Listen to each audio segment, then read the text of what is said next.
This is my true story. I spent 40 years building a life with the woman I loved. We raised children, shared dreams, and promised to stay honest with each other until the end. When she passed, I thought I knew everything about her. I cried for weeks, holding on to the belief that our love was perfect. But one day, while cleaning her old closet, I found a small safe buried under boxes. I thought it would hold memories of us. I was wrong. What I found inside changed everything I believed about her, and about our family. Before I tell you, please subscribe and share where you're watching from. I was cleaning her closet on a quiet Sunday afternoon. The house had felt cold ever since she passed, not because of the weather, but because her presence was gone. Every corner still smelled faintly like her perfume. Every folded sweater carried the memory of her touch. I was putting away her things carefully, almost afraid of disturbing them, when my hand brushed against something solid behind a pile of old clothes. It was a small metal safe, dusty, heavy, and hidden deep against the back wall. I froze for a moment, staring at it, wondering why I had never seen it before. The safe was old, scratched at the corners, but it had weight, not just in metal, but in mystery. My wife and I never kept secrets, at least that's what I believed. We shared everything: passwords, bank accounts, even her medical documents when she got sick. So why a safe? Why hide it? My mind raced through possibilities. Maybe it held family jewelry, old photos, or letters from her parents. She was sentimental. She kept cards from our first anniversary for decades. I smiled at the thought of her quietly locking away little treasures from the past. I sat on the floor, touching the surface of the safe. It was cold, and something about it made my stomach twist. I looked for a key, thinking maybe she kept it somewhere nearby. I checked her drawer, the jewelry box, even under the perfume bottles she used every day. Then I found it, a tiny brass key wrapped in tissue, tucked neatly inside an old wallet. My heart pounded harder than I expected as I held it in my hand. It felt wrong, like opening something sacred, yet I couldn't stop myself. When I slid the key into the lock, it turned easily, almost too easily, as if it had been waiting. The click echoed softly in the room, a sound that somehow carried both promise and warning. I took a deep breath, lifted the lid, and stared into the safe. Inside was a stack of envelopes, papers folded neatly, and a few small objects, nothing shiny or valuable at first glance. But what caught my attention was that everything was organized, labeled, and dated. She had taken time to arrange it, as if she wanted someone, maybe me, to find it one day. The top envelope had her handwriting on it, familiar, gentle, but firm. My hands trembled as I picked it up. It said simply, "For you." The paper smelled faintly like her perfume. I felt my throat tighten as I sat down on the floor, surrounded by her clothes, her scent, and now her secrets. I didn't open it yet. I just stared at it for a long moment, fighting back the wave of emotion that came rushing in. I had already said goodbye to her once. I wasn't ready to say it again in a new way. There were other envelopes too, some addressed to our children, others labeled with names I didn't recognize. Beneath them were folders full of receipts, bank slips, and typed pages. I noticed her handwriting marking small notes on the corners. "For later," one said. "Important," said another. My chest felt heavier with every new label I read. This wasn't just a box of memories. It was something bigger, something deliberate. I could feel it in my gut. For a moment, I thought about closing it again, locking it, pretending I never saw it. I could have left the mystery untouched, preserved her image as the woman I loved, flawless and faithful. But curiosity and fear worked together inside me. I had to know. The truth, no matter how painful, was better than lies buried under clothes and dust. As I reached for the first folder, I told myself it was probably harmless. Old business records maybe, or financial papers from the time we were struggling. But deep down, something told me this was different. The way she hid it, the way everything was labeled with care. It didn't feel like protection. It felt like guilt. My heart beat fast as I unfolded the first page. The ink was faded, but her handwriting was clear. My name appeared at the top, followed by numbers, dates, and signatures I didn't recognize. I blinked, trying to understand what I was seeing. Each word seemed heavier than the last. I didn't know it then, but that small act of curiosity, opening that safe, would change everything I believed about my marriage, my family, and the woman I thought I knew. I held the little brass key between my fingers, turning it slowly, feeling the weight of something I didn't yet understand. It was small, almost fragile, but it opened the one thing that had been locked away from me for years, maybe longer than I ever knew. I remember staring at it, thinking how strange it was that such a tiny object could lead to something so big. That key wasn't just metal, it was a line between what I believed and what was real. Between the woman I thought I knew and the truth waiting in the dark corners of her life. When I slid the key into the lock, it turned with almost no effort, as if the safe had been waiting all along for my hand. The click echoed through the room. It wasn't loud, but it felt final, like the sound of something ending. I lifted the lid, and the smell of old paper and dust filled the air. There were envelopes stacked neatly, each sealed carefully, her handwriting looping across every one. Some had my name, others had initials I didn't recognize. Beneath them were thick folders full of papers, bound together with string. For a moment, I didn't move. I just looked at everything inside and felt my throat tighten. There was a strange calmness around it, like she had organized her secrets just as neatly as she organized our life. Everything in its place, hidden in plain sight. My hand shook as I picked up the first envelope. The handwriting was hers. I'd know it anywhere. She always wrote slowly, with care, as though each letter carried meaning. Seeing it again made my heart ache. It reminded me of the love notes she used to leave on the kitchen counter, the grocery lists she'd decorate with little hearts. This time, though, there were no hearts, just my name written in ink that had faded over the years. I hesitated to open it. Something deep inside me wanted to believe this was nothing, that maybe it was just old paperwork, maybe even love letters she'd kept from me to surprise me later in life. But that hope lasted only a few seconds. My instincts told me otherwise. My wife wasn't careless. She never hid things unless she had a reason. And if this was hidden, that reason couldn't be good. The papers underneath looked official. Bank forms, receipts, contracts. I saw her signature on everyone, written cleanly, confidently. She was always the one handling our finances. I trusted her completely with that. She said I worked too hard to worry about numbers. I believed her. I always did. My world was simple. I earned, she managed, and we lived peacefully. At least, that's what I thought. My chest tightened as I picked up the next key, not a real one, but a figurative one. The first document that held the answers I didn't want to read. My eyes caught my own name printed on a bank header. It looked familiar at first, but then I saw a series of transactions I couldn't recognize. Money withdrawn in large amounts, month after month. Thousands missing. I flipped the page. More withdrawals. My name was on the account, but I had never made those transfers. The air in the room grew heavy. I could hear the clock ticking in the hall, every second louder than the last. I set the paper down and stared at the safe again. It looked innocent, small, but it had just unlocked the first crack in everything I believed about my marriage. My fingers felt numb. My head pounded. I whispered her name under my breath, half hoping she'd answer, half terrified of what else I was about to find. I reached back inside and pulled out more documents. They were tied together with a ribbon, a small red one she must have saved from a gift. It looked delicate, out of place among the heavy truths it held together. I untied it slowly. Underneath, more papers waited, her life in ink and secrets. Each document another key, unlocking a new piece of the puzzle that was my wife. And as I sat there, surrounded by proof of something I couldn't yet understand, I realized that this wasn't just a box of paper. It was a doorway.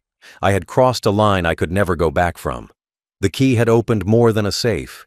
It had opened a truth that would soon shatter everything I thought I knew about loyalty, love, and the woman I had built my entire world around. At first, I thought maybe I was misreading the papers. The numbers didn't make sense. The bank statements were clean, organized, but wrong in every possible way. My name was there, my signature was there, but the transactions? I had never made them. Each withdrawal was large, too large for normal spending, and they happened regularly, almost like a schedule. My chest tightened as I traced the dates with my finger. Every single one lined up perfectly with the months she told me we couldn't afford something. When she said, "Money is tight this month," it was because she had taken it. I flipped through the stack faster, my hands trembling. More pages, more withdrawals, thousands of dollars. Gone. Some transfers were made to an account number I didn't recognize. My eyes darted to the top of the page again, reading it carefully, hoping I'd find an explanation. But all I found were her initials written in the corner of one statement, as if to remind herself it was her doing. I sat back and stared at the open safe. My heart felt like it had stopped.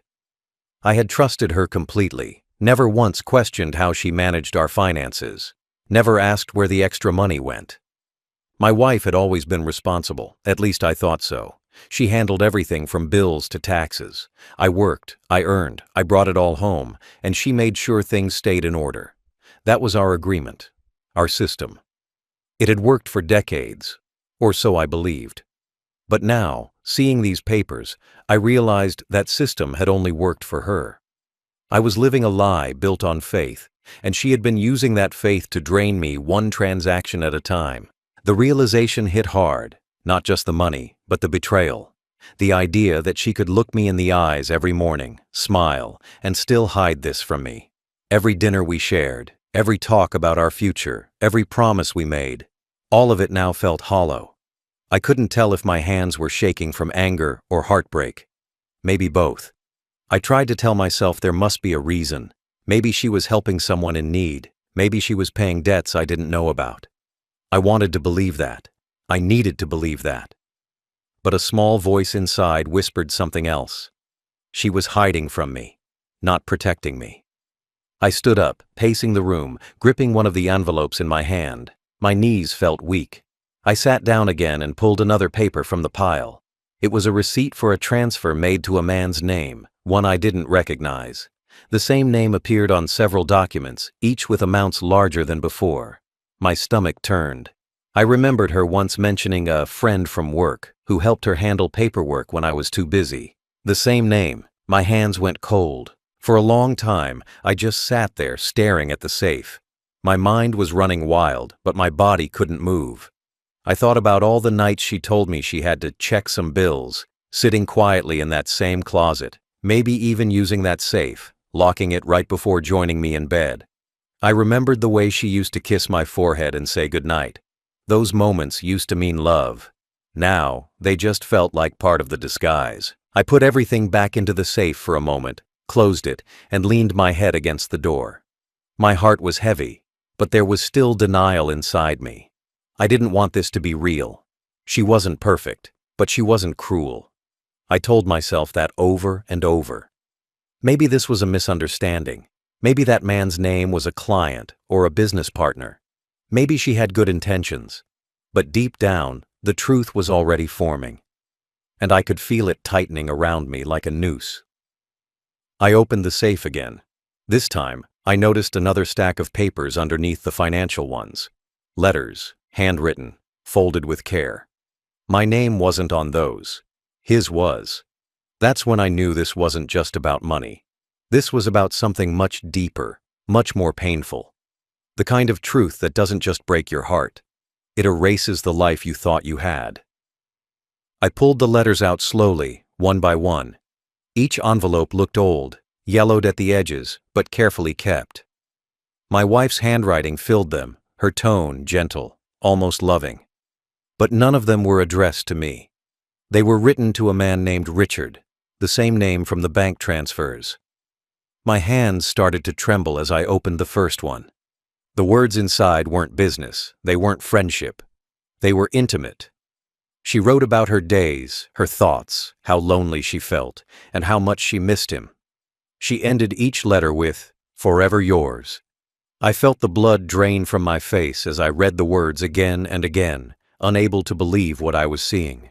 Each letter painted a story that I had been blind to for years. She had another life, one that existed quietly beside mine, hidden in plain sight. While I was working late nights to pay bills, she was writing to him.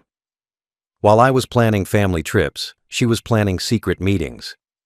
I felt dizzy. The walls seemed to close in around me. Everything I thought I knew about my marriage suddenly looked different. Every unexplained phone call, every friend from work, every time she said she was visiting her sister, they all made sense now. I went through the next few letters with shaking hands. They dated back almost 15 years. 15 years of lies, of messages written behind my back, of love given to someone else. In one letter, she wrote about how he made her feel alive again. I stopped reading for a moment, my throat tightening. I remembered all the years she told me she was just tired, that age had changed her, that she didn't want intimacy anymore. But now I understood. She wasn't tired of life. She was tired of me. There were photographs, too. Tucked between the papers were pictures of her and him together. Some looked like vacations, others were taken in restaurants, parks, even inside a car I recognized. Our car. The same car I drove her to work in for years. I stared at the photos until my vision blurred. She was smiling in every single one. I couldn't remember the last time she smiled at me like that. At that moment, the pain hit harder than anger ever could. It wasn't just that she cheated, it was that she lived a whole other version of her life while standing right beside me. She had been two people, the woman I thought I knew, and the one in those letters, and somehow she managed to keep them both alive for decades without me suspecting a thing. I looked around the room, her clothes still hanging neatly, her scent still lingering in the air.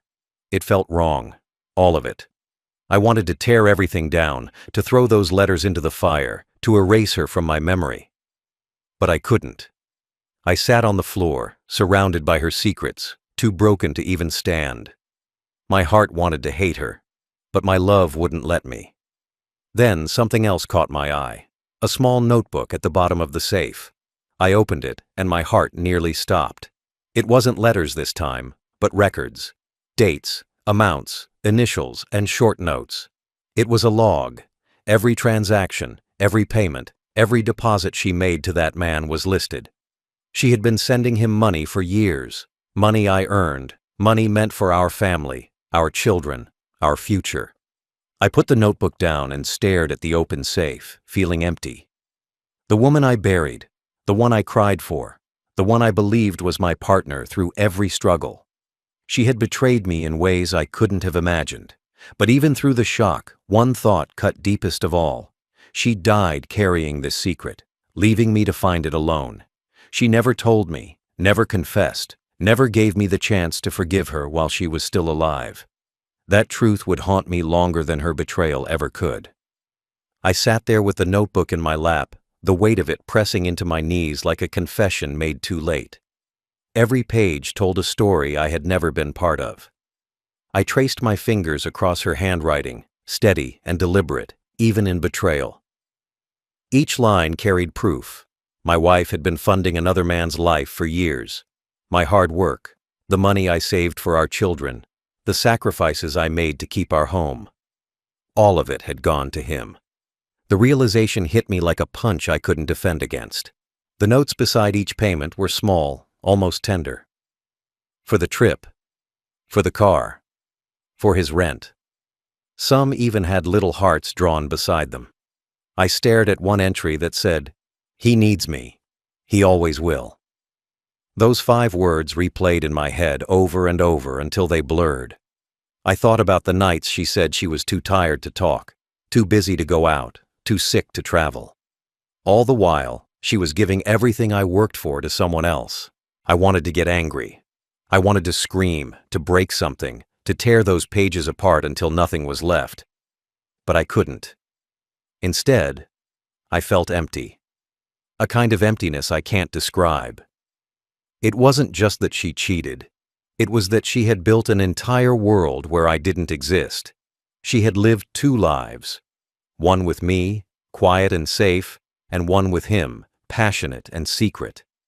I had been the cover story, the steady background she needed to keep her other life running smoothly. I remembered the last few years before she passed. She was distant but calm. Sometimes I caught her smiling at her phone. I thought she was just reminiscing or reading something funny. I had no idea those smiles weren't for me. I thought she was tired from illness, but maybe the weight she carried wasn't sickness. Maybe it was guilt. Maybe every time she looked at me, she saw the lie she had buried deeper. I flipped to the last pages. The handwriting grew shaky, the ink lighter. These were from her final months. The entries changed tone, no longer romantic, but fearful. She wrote that he had started demanding more money, that he had threatened to expose her if she stopped. "He says he'll tell my husband everything," she wrote. My chest tightened as I read those words. Suddenly I realized she hadn't just been betraying me, she had been trapped. What started as an affair had turned into blackmail. That truth hit me harder than any of the earlier discoveries. The man she loved, or thought she loved, had used her, used our money, used her guilt. And when she was dying, she couldn't even tell me the truth because she was afraid of shame, afraid I would stop loving her before she left this world. I sat there for a long time, the silence of the house wrapping around me like a blanket I didn't want. I could almost hear her voice in the room, soft and trembling, apologizing for something she never got the chance to confess. I didn't know what to feel anymore. Anger, sorrow, pity. It all mixed together into something heavy and sharp.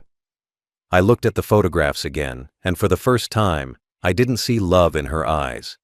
I saw fear. Fear of being found out. Fear of losing everything she built with me. Fear of herself.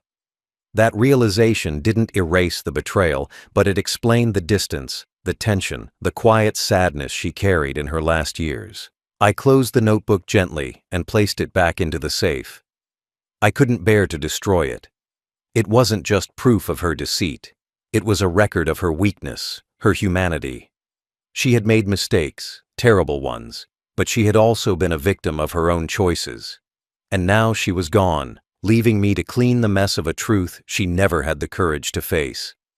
As I sat there, the clock ticked slowly, each second echoing the finality of what I had learned. My wife was not the woman I thought she was, but she was also not the monster my anger wanted her to be. She was something in between, a person who loved, lied, suffered, and hid behind her silence. The truth was cruel, but it was finally mine to carry. The days after that discovery felt like living inside a nightmare I couldn't wake from. I couldn't sleep, couldn't eat. Every time I closed my eyes, I saw her face, the face I had trusted for 40 years, and behind it, the man she gave everything to. The betrayal wasn't just in her words or the money. It was in the quiet moments we shared that now felt fake.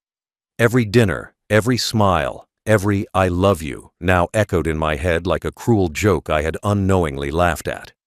I spent hours sitting beside that open safe, reading the documents over and over. My heart broke in new ways each time. It wasn't only about her secret relationship. It was what she took from me in the process. Our savings, the home equity, the business funds, all drained little by little. I started making calls to the bank, pretending to be calm. The numbers matched what I had seen. She had been borrowing money against our assets for years, and because she signed my name on everything, the debt was legally mine now. The shock turned to anger as the reality sank in. I had worked my entire life to make sure she and our children had security. I had gone without vacations, without rest, saving every extra dollar. I believed she was doing the same. Instead, she had been using that money to support another man, a man who didn't even have the decency to earn what he took. She had built a second life with my sweat and my sacrifice. When I checked the loan papers more closely, I saw something that made me sick. Some of them were recent, signed only a year before she died. Even when her health was failing, when I thought she was too weak to leave the house, she was still covering up her mistakes. She was paying him, protecting him, and leaving me to face what she created. I realized she must have known this would all collapse after she passed. Maybe that's why she never told me. She didn't want to see the disappointment in my eyes before she left this world. The financial burden was heavy. The debts were larger than I could have imagined. The bank started calling, asking questions I didn't have answers for. My children began to notice something was wrong. They asked why their mother's jewelry was missing, why I was selling the car, why I seemed distant. I couldn't bring myself to tell them yet. How do you tell your children that the mother they adored had ruined everything? How do you explain that love and deceit can live under the same roof? The more I tried to fix things, the more damage appeared. Her handwriting was on every form, her forged signature perfectly matching mine. She had become good at hiding, at lying. It scared me to think how easy it was for her to deceive the system. And me. I went from disbelief to rage to heartbreak, all within the same day. There were moments I just sat in the living room, staring at her picture on the wall, asking questions I would never get answers to. The emotional damage went deeper than the financial ruin. I started questioning my own judgment. How could I not see it? How could I sleep beside her for decades and not sense the truth? The more I thought about it, the more I realized she must have been living two lives so perfectly balanced that I only ever saw the version she wanted me to see. That thought hurt more than anything else, knowing that the woman I loved was just a role she played when I was in the room. My trust in everything around me began to crumble. I stopped talking to friends, stopped visiting family. Every kind word, every promise from anyone started to sound hollow.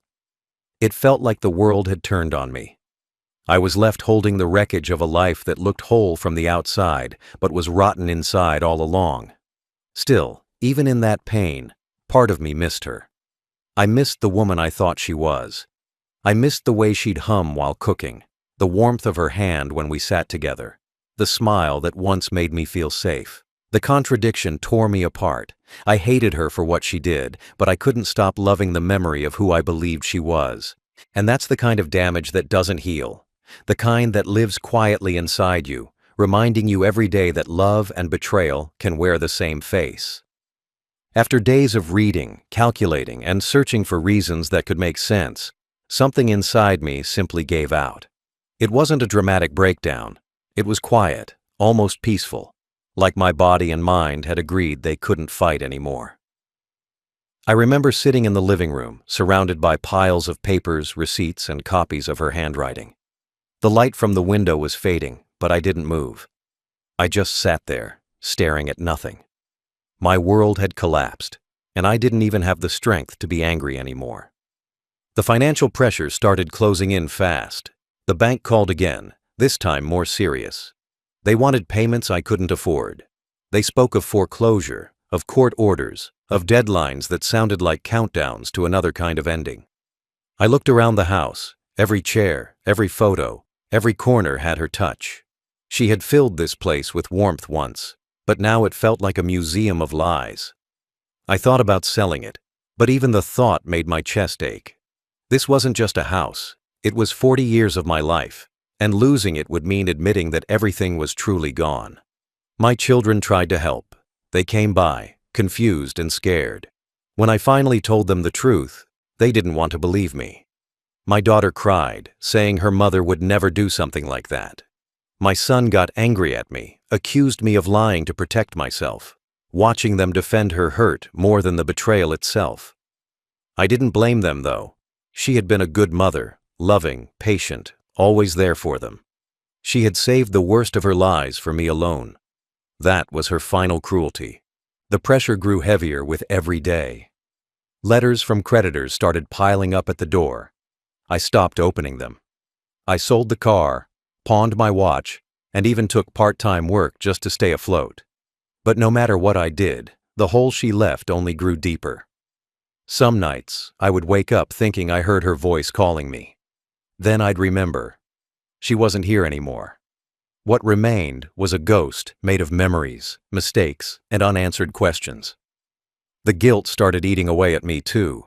I blamed myself for being blind, for not noticing the signs. I went over every year of our marriage in my mind, trying to pinpoint the moment she changed, the moment she decided to betray me. But the truth is, I'll never know. Maybe she felt lonely. Maybe she thought she deserved more. Maybe she just lost her way. Whatever the reason, I was the one left carrying the weight of it. I started spending hours walking outside, trying to clear my head. The fresh air helped, but it couldn't heal the hollow feeling inside. People waved to me, smiled, asked how I was, and I lied. I said I was fine because it was easier than explaining that I had lost my wife, my home, my trust, and my peace all at once. There were moments when I considered giving up entirely. I thought about ending it, about leaving quietly the same way she did. But then I'd remember my children. They might hate me now, but I couldn't leave them with another wound. I couldn't let her mistake destroy the rest of our family. So I stayed, even when it hurt to breathe. As the months passed, I began selling more of our belongings. One by one, I let go of everything that tied me to her, her jewelry, her clothes, even her wedding ring. It felt like tearing pieces of myself away, but it was necessary. The more I let go, the lighter I felt. And in that painful emptiness, I began to see something like clarity. She was gone. The woman I loved was gone long before she died. What remained was only her secret, hidden in that safe, waiting for me to find it. And maybe that was her final message to me.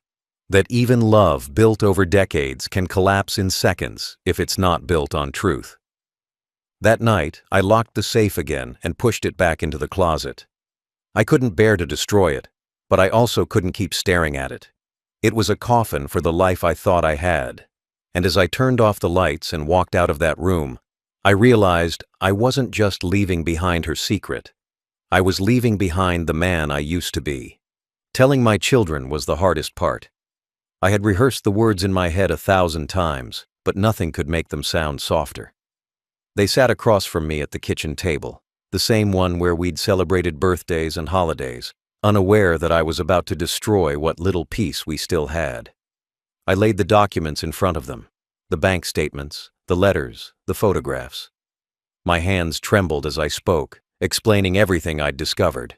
For a long moment, neither of them said a word. Then my daughter stood up and left the room crying, and my son just stared at me with disbelief. They didn't want to accept it.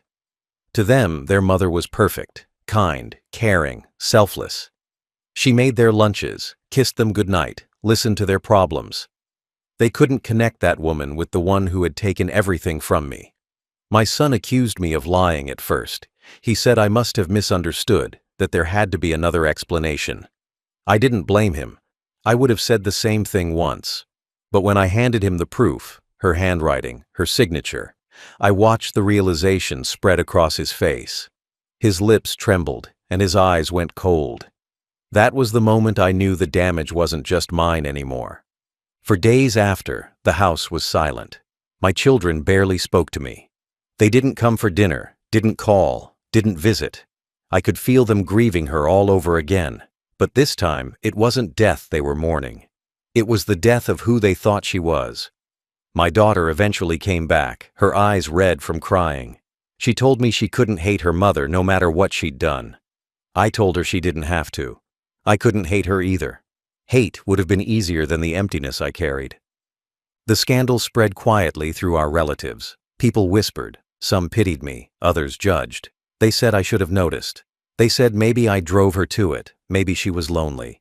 Everyone had a theory, a reason, a justification. But none of them had been in our home. None of them had watched her laugh over breakfast while secretly stealing the ground beneath my feet.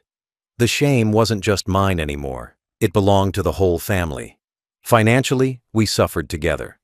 The debt didn't just touch me, it reached my children too. My son had to cancel his plans to buy a house. My daughter used her savings to help me settle one of the loans. I saw the resentment in their eyes even when they tried to hide it. They wanted to forgive her, but they couldn't. They wanted to help me, but they were angry at the situation. Our family dinners turned into quiet gatherings filled with unspoken pain. The laughter that used to fill our home was replaced with cautious small talk and long silences. Holidays became the worst. Her empty chair felt heavier than ever. No one wanted to put up the decorations she had loved. The traditions she built became reminders of her betrayal. Even the music she used to play made us uncomfortable. My granddaughter once asked me why everyone looked sad when we talked about Grandma. I didn't know what to say. How do you explain to a child that love and lies can come from the same heart? Over time, the bitterness started to fade, but the trust between us remained cracked. My son apologized one day for doubting me. He said he just couldn't handle losing both parents at once, one to death and one to truth. I told him I understood. We hugged, but even that felt fragile. My daughter still struggles the most. She visits her mother's grave often, but she never brings flowers anymore. She says she talks to her, not to forgive her, but to understand her. I think that's what we're all trying to do. Understand how someone we loved so deeply could hurt us so completely. The truth didn't just change my marriage, it changed the shape of our family. We learned that love isn't always pure, that sometimes the people you trust the most can destroy you without meaning to.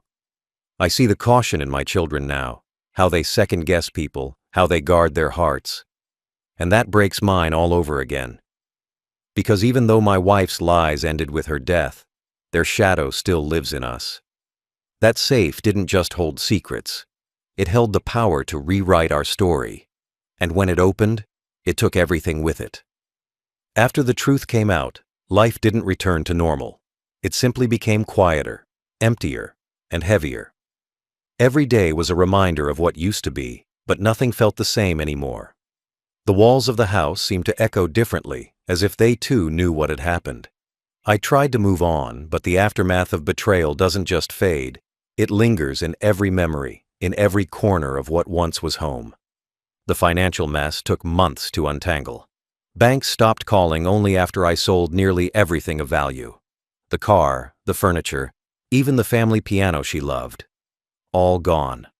I kept a few things. Our wedding photo, a ring I couldn't bring myself to throw away, and the small safe that started it all. I kept it locked now, not because it held anything, but because it reminded me that even a box full of secrets can teach you more about truth than a lifetime of lies. I spent most days dealing with paperwork and phone calls. Debt collectors didn't care about grief. They didn't care that the person responsible was gone. All they saw was my name on the signature lines, forged or not, it didn't matter. I could hear the disbelief in their voices when I told them my wife had done it. They didn't believe me either. I became the man who lost everything, not through bad luck or misfortune, but through love. Emotionally, I was just as broken. Nights were the worst. I'd wake up reaching for her side of the bed only to find cold sheets. My mind would wander back to the good years, to the way she used to laugh when I teased her, to the way she cried during old movies. Were those moments real, or were they part of the act she perfected so well? The line between memory and illusion blurred until I couldn't tell them apart. My children tried to stay strong, but the cracks in our family deepened. My son stopped visiting as often. He said it was too hard to be in that house. My daughter came sometimes, but her eyes carried a sadness that words couldn't hide. She brought groceries, helped me clean, tried to make conversation, but there was always a distance between us. We both knew it wasn't the same. The betrayal had stolen more than money. It had stolen our sense of safety and love itself. Friends drifted away too. Some didn't know what to say, others chose silence. I couldn't blame them. My story made people uncomfortable. It made them question their own lives, their own marriages. I became a cautionary tale, the old man who trusted too much, who didn't see the truth until it was too late. There were times I thought about leaving everything behind, moving to another city, starting over where no one knew me. But I realized running wouldn't erase the past. The past wasn't a place, it was inside me. I had to face it, live with it, and somehow make peace with it. So I stayed. I fixed the house, repaired what I could, not because I wanted to preserve the memories, but because I needed to rebuild myself. Slowly, I began to find purpose again. Helping my granddaughter with school projects, volunteering at the local library, spending mornings walking by the park. These small things didn't heal me, but they reminded me that life still moved forward, even when your heart refuses to. The pain softened, not because it disappeared, but because I learned to carry it differently. I stopped visiting her grave after a while. I had nothing left to say to her. At first, I felt guilty for that. But over time, I understood that forgiveness doesn't always mean returning. Sometimes, Forgiveness means letting go, not for them, but for yourself. In the end, the fallout didn't destroy me completely. It stripped away everything false, leaving only what was real: my resilience, my quiet strength, and my will to survive. I learned that trust is fragile, love can be dangerous, and truth, no matter how painful, is the only thing worth holding on to. And so, I kept going. Not to forget her, but to remind myself that even after betrayal, life still has meaning, if you're strong enough to face it. Time has a strange way of healing and haunting at the same time. The days turned into months, and the months quietly slipped into years. I learned to live with the silence. The house felt too big for one person, but I stayed because leaving would mean running from ghosts that followed me everywhere anyway. Every room carried her scent once, but now it smelled only of dust and old wood. I stopped expecting to hear her voice. The pain dulled, not because it disappeared, but because I got used to carrying it like a second skin. I started finding comfort in routine. Morning walks became my anchor. I'd watch the sunrise, breathe the cold air, and remind myself that I was still alive. The neighbors would wave, some with pity, some with kindness, and I'd nod back. People moved on faster than I did. They forgot her story, our scandal, the whispers. But I couldn't. The betrayal wasn't just something that happened. It was something that became part of who I was. My children slowly came back around. Not all at once, not with ease. My daughter began calling more often. She'd ask how I was eating, if I needed anything, but she never mentioned her mother. My son visited on Sundays, bringing his own kids, trying to restore some sense of normalcy. We avoided the past because every mention of her name brought pain. But one day, while cleaning the garden, he said softly, "Dad, you did your best." It was the first time in years that I felt forgiven for something I never did wrong. Financially, I rebuilt piece by piece. I paid off what I could, settled the rest through small agreements. I took freelance work repairing furniture, something that gave me peace. There was something poetic about taking broken things and giving them shape again. Maybe in some way, I was repairing myself too. I learned to live with less, to want less. Money no longer meant comfort. It reminded me of the lies that destroyed everything. I kept the safe. It sat in the corner of the room, empty but heavy with memory. Sometimes I'd run my fingers over its cold metal surface and think about how a simple object could hold so much power over a life. It didn't scare me anymore. It reminded me of the truth, that even love can have secrets buried deep, waiting to be found. The nights remained quiet. I no longer waited for her ghost to visit in dreams. I began to sleep peacefully, not because the memories faded, but because I made peace with them. She had her reasons, even if I never understood them. Maybe she was lonely. Maybe she was lost. Maybe she thought she was protecting us in some twisted way. I stopped asking why. The answers wouldn't change anything. Sometimes I visit her grave. I don't bring flowers anymore. I just stand there, hands in my pockets, looking at the stone with her name on it. I don't talk to her. There's nothing left to say. I just stand in silence, thinking about the life we had, the love we shared, and the truth that ended it all. I don't cry anymore.